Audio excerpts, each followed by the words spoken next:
তিন দিন ধরে যে খাওয়া নেই আমাদের প্রত্যেকেরই কোনো কিছুই নেই এবং শুধুমাত্র যে জল খাচ্ছি তো স্বাভাবিকভাবেই। আর এই যে পরীক্ষা নেওয়ার যে কথাটা সরকার বলেছেন সেটার কথাও মাথায় এসে আমাদের আরও বেশি ডিপ্রেশন আছে, যেহেতু আবার কালকে ফর্ম ফিল আপের ডেট দিয়েছে। উনি চেষ্টা করছেন, হয়তো ওনার ভাবনাটা আছে যে আমি আবার কী করে 5 বছর ক্ষমতায় টিকে থাকবো, এটাই চেষ্টা করছেন। আপনি টিকে থাকুন, এই ব্যাপারে আমাদের কোনো ক্ষোভ নেই, কিন্তু আপনাকে তো দায়িত্ব দেয় বাংলার জনগণ। আমরা ভেঙে পড়িনি, যেহেতু একজন অসুস্থ হয়ে পড়েছে ঠিকই, কিন্তু তারপরেও আমরা কিন্তু যতক্ষণ না পর্যন্ত আমাদের দাবি পূরণ হবে ততক্ষণ পর্যন্ত আমরা আমাদের এই অনশন চালিয়ে যাব।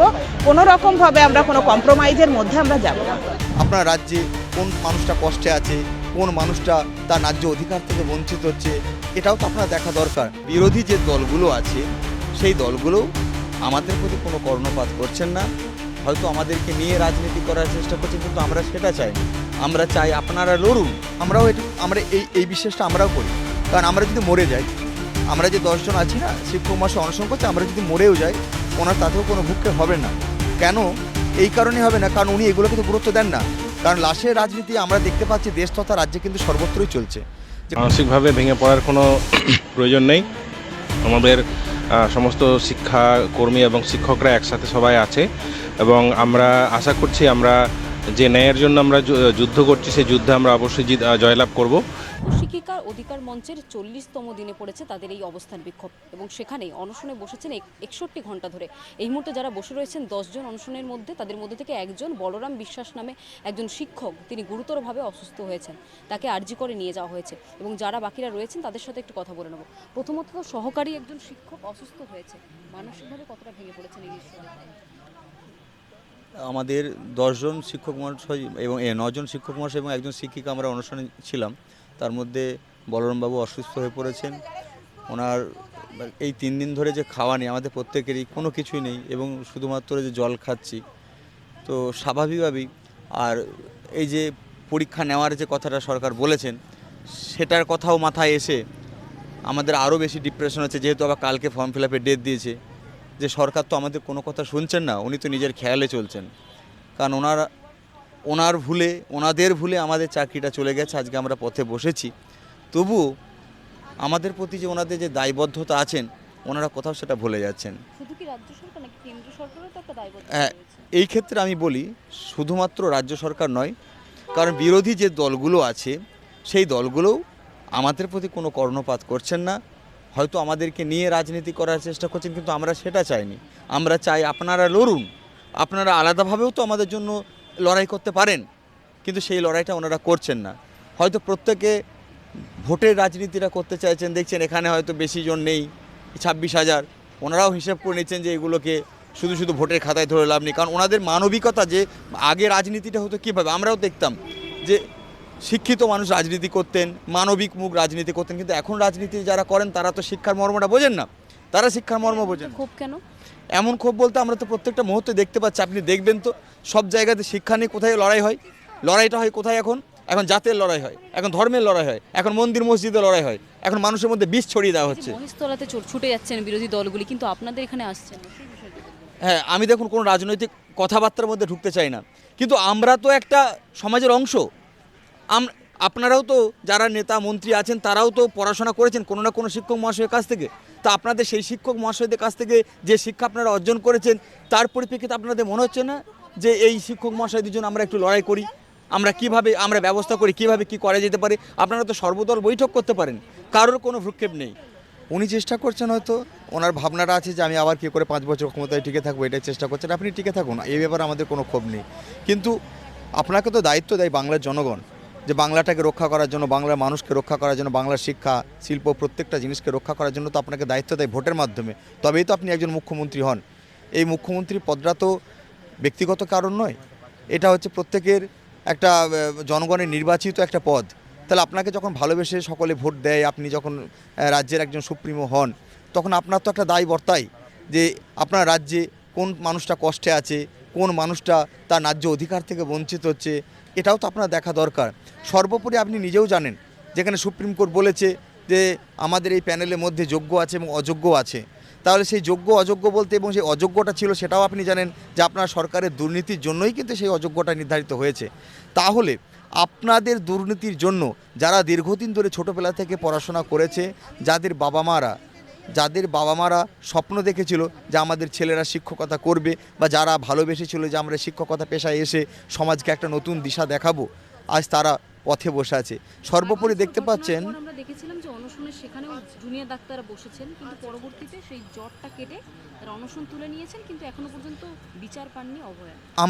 আমরা এই বিশ্বাসটা আমরাও করি, কারণ আমরা যদি মরে যাই, আমরা যে 10 জন আছি না শিক্ষক মহাশয় অনশন করছে, আমরা যদি মরেও যাই ওনার তাতেও কোনো ভ্রুক্ষেপ হবে না। কেন? এই কারণে হবে না, কারণ উনি এগুলোকে তো গুরুত্ব দেন না। কারণ লাশের রাজনীতি আমরা দেখতে পাচ্ছি দেশ তথা রাজ্যে কিন্তু সর্বত্রই চলছে, যে কারণ মানুষ মরুক। কারণ একটা কথা আছে না, যে মানুষ বড় সস্তা, কেটে ছড়িয়ে দিলে পারত, শক্তি চট্টোপাধ্যায় সম্ভবত। তা এই মানুষ বড় সস্তা, আমাদেরকে নিয়ে কিভাবে রাজনীতি করা যেতে পারে, আমাদেরকে নিয়ে ব্যবহার করে, সে সরকার হতে পারে, বিরোধী দল হতে পারে, স্বাভাবিক। আচ্ছা একটা কথা বলুন তো, যে সুপ্রিম কোর্ট জানছেন এই আমাদের লিস্টের মধ্যে যোগ্য আছে অযোগ্যরা স্কুলে যেতে পারবে না, যে সুপ্রিম কোর্ট বলছেন, তাহলে সেই সুপ্রিম কোর্টের তো একটা মানবিক গ্রাউন্ড থাকে। তাহলে উনি মানবিক গ্রাউন্ডের দিক থেকে একবারও ভাবেননি যে যোগ্যগুলোকে কেন এইভাবে আমরা বঞ্চিত করব? এটা তো স্বভাবতই। আপনি দেখবেন পাড়ার একটা মানুষকে যদি জিজ্ঞাসা করা হয় যে আচ্ছা আমাদের প্যানেলটা কি হতে পারে, উনিও পর্যন্ত বলেছেন যে এই প্যানেলে যোগ্যরা থাকবে, অযোগ্যরা বাদ যাবে। এটা সুপ্রিম কোর্টের বিচারপতি মাথায় এলো না? তার মানে কি, তাহলে সুপ্রিম কোর্টের মধ্যেও কি একটা কোনো ব্যাপার চলছে? মানে ভারতবর্ষের বিচার ব্যবস্থারই কাজ গেলা নিরপেক্ষ নেই? এটাও তো খুব বাজে দিকের মানে একটা প্রভাব। না, এটা আমি তো জানি না, যেটা জানি না সেটা বলবো না, যে কার সাথে কি লিঙ্ক আছে এটা আমি বলতে পারবো না। কারণ আমার প্রশ্ন হচ্ছে, যেখানে আমি অপরাধী নয়, আমি এই ধরনের কোনো কর্মকলাপে মানে কার্যকলাপে কখনো জড়াইনি নিজেকে। পড়াশোনা করেছি, স্বপ্ন ছিল চাকরি পাবো, চাকরি পেয়ে একটা সুস্থভাবে স্বাভাবিকভাবে জীবন কাটাবো, এটাই আমার স্বপ্ন ছিল। কিন্তু সেই স্বপ্নটা যে সরকারের আমলে পেলাম, সেই সরকারের জন্য যদি আমার সেই চাকরিটা চলে যায়, তাহলে আমি কাকে দোষ দেবো? এটাকেও তো ভাবতে হবে। সেই সরকারকেও যেমন দোষ দেব, আবার আমরা যখন বিচারের জন্য সুপ্রিম কোর্টে যাচ্ছি, যেখানে মানুষ ন্যায়ের জন্য যায়, সেই সুপ্রিম কোর্ট যখন আমাদেরকে কোনো ন্যায় বিচার দিতে পারে না এবং সেখানে ন্যায় বিচার দিতে ব্যর্থ হয়, এমনকি সিবিআই যেখানে বলছেন এই ওএমআর অথেন্টিক, সিবিআই পর্যন্ত বলে দিয়েছিলেন যে টেন্টেড লিস্ট আর আনটেন্টেড লিস্ট বলে দিয়েছে সিবিআই।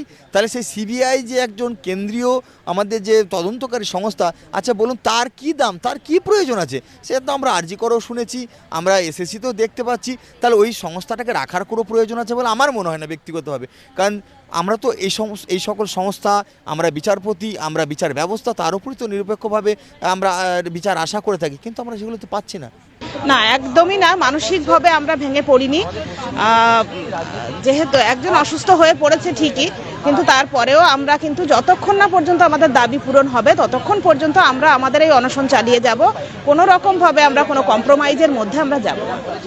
এই যে মমতা বন্দ্যোপাধ্যায় দলীয় বৈঠক করতে পারছেন, কিন্তু কোথাও গিয়ে ওনার মনে হলো না যে ছুটে এসে আপনাদের সাথে দেখা করবেন, সেই বিষয়ে কি বলবেন? দেখুন, সেটা আমরা দীর্ঘদিন ধরে দেখছি যে আমাদের প্রতি যে অবিচার হচ্ছে, সেই অবিচারের সুবিচার করার সদিচ্ছা বিরোধী পক্ষ থেকে শুরু করে সরকার পক্ষ কারোরই কোনো রকম ইচ্ছা নেই। সবাই তাদের রাজনীতির খেলায় ব্যস্ত। আজকে আমরা নিরপরাধ এই যে 15,403 জন শিক্ষক শিক্ষিকা, যাদের ফ্যামিলি আছে, যাদের সন্তান আছে, যাদের বাবা মা আছে, তাদের কি হবে, তাদের জীবন জীবিকা কিভাবে চলবে, সেই বিষয়ে কিন্তু সরকারের কোনো রকম কোনো পদক্ষেপ বা বিরোধী দল পক্ষরাও কিন্তু এই বিষয়ে সবর হয়ে যে তারা যাতে সুবিচার পায়, সেই বিষয়টা কিন্তু কেউই দেখছে না। তারা প্রত্যেকেই তাদের রাজনৈতিক স্বার্থ চরিতার্থ করার জন্যই ব্যস্ত। তারা একবারও ভেবে দেখছে না যে এই যারা দুর্নীতি না করেও, যারা কোনো রকম অন্যায় অবিচার না করেও যারা আজকে এই পথে বসে আছে, তাদের কথা কিন্তু কেউই কিন্তু ভাবছে না।